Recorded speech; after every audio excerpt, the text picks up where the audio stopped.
Y plus 2 equal to আমাদের কি আছে 2x প্লাস কি 1, বা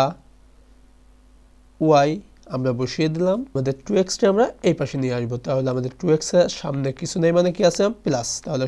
পক্ষান্তর করলে কিন্তু আমাদের মাইনাস হবে, তাহলে 2x ইকুয়াল টু 1, 1 এর আগে কিছু নেই মানে কি ইকুয়াল টু আমাদের কি হবে 1, এই পাশে প্লাস 2 আছে আমরা এই পাশে নিয়ে আসবো, তাহলে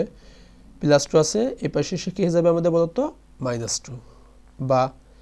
এক্সটা আমরা আগে নিয়ে আসবো, তার মানে মাইনাস 2x আগে নিয়ে আসলাম, ওয়ার আগে কিছু নেই মানে কি আছে প্লাস আছে আমাদের ইকুয়াল টু, দেখো মাইনাস 1 থেকে যদি আমরা মাইনাস 2 করি তাহলে আমাদের কত হবে বলতো